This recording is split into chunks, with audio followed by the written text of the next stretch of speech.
दूर गांव में एक किसान रहता था। उसका नाम भोला था। भोला अपने नाम की तरह स्वभाव से भी भोला था और बहुत ही सीधा साधा था। इस बार हम अपनी फसल सीधा शहर बेच के आएंगे। गांव का साहूकार ज्यादा पैसे नहीं देता।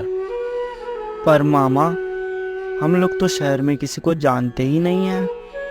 कोई बात नहीं, शहर की फसल मार्केट ले जाएंगे और जो सबसे अच्छा दाम देगा उसको बेच के पैसे ले आएंगे।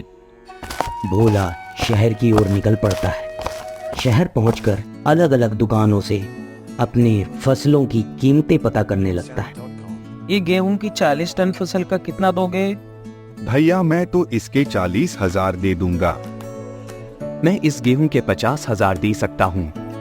उचित कीमत मिलने पर भोला अपने फसलों का सौदा कर देता है और पैसे लेकर वापस गांव की ओर चल पड़ता है। यह सब करते हुए उसे दो ठग देख लेते हैं। तू तो गांव का किसान है ना, पहली बार शहर आया है ना। हाँ, मैंने सोचा इस बार अपनी फसल अच्छे दामों पर बेचूं और अब गांव की तरफ जा रहा हूँ। चल बढ़िया है, हम भी उसी तरफ जा रहे हैं, साथ में चलते हैं, रास्ता थोड़ा आसान हो जाएगा। दूसरे रास्ते की ओर चल पड़ता है। तू जा रहा है लेकिन मैं तुझे जाने नहीं दूंगा। अगर तू गया तो मैं तुझे अपनी जादुई डिबिया में बंद कर लूंगा। क्या जादू की डिबिया? ये कैसे हो सकता है? देख, मैं एक जादूगर हूँ, कोई मुझे छोड़कर नहीं जा सकता। इतने में पहला ठग दूसरे रास्ते की ओर चल पड़ता है और कुछ दूर एक मोड़ के बाद दिखना बंद हो जाता है। तब दूसरा ठग अपनी जेब से फोन निकालता है और कहता है, देख, वो गया नहीं है, उसे मैंने अपनी जादुई डिब्बी में बंद कर लिया है, ये देख। और वो ठग फोन में से एक वीडियो प्ले कर देता है जिस पर किसान चौंक जाता है और कहता है, क्या आप सच में जादूगर हैं? अगर तू मेरी बात नहीं मानेगा तो तुझे भी इसी डिबिया में बंद कर दूंगा। मुझे क्या करना होगा? मैं तो बस एक किसान हूँ। तो सब पैसे इस मंदिर के लिए दे दे। भोला अपने सारे पैसे ठग को दे देता है और वहाँ से अपने गांव भाग जाता है। जब वो गांव पहुँचता है तो ये सारी कहानी अपने भांजे को सुनाता है। मेरे साथ लूट हो गई। कैसे मामा, क्या हुआ? मुझे पूरी बात बताओ।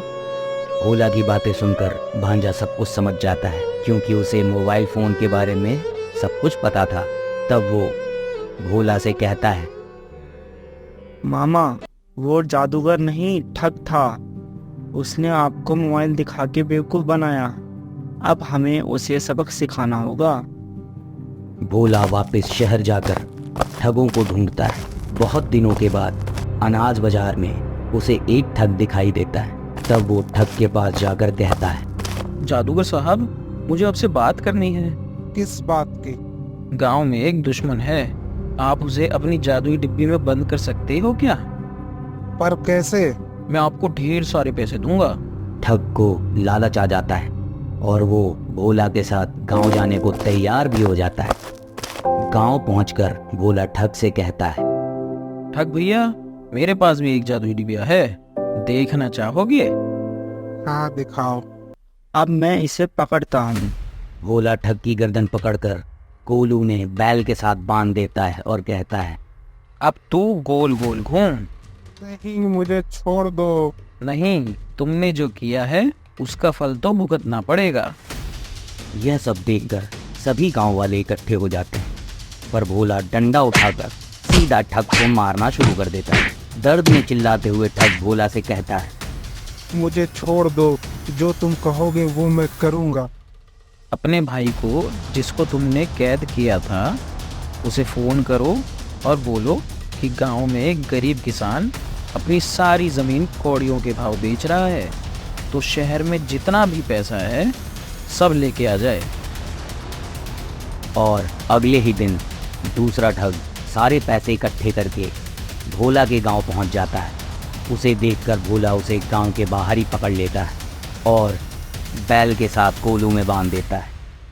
अब हमारे गांव में कोई ठग नहीं आएगा। तो दोस्तों, इस कहानी से हमें यह पता चलता है कि अनुभव और समझदारी से हर परिस्थितियों का सामना किया जा सकता है। अगर आपको कहानी पसंद आई तो चैनल को लाइक करें, सब्सक्राइब करें और शेयर करना ना भूलें।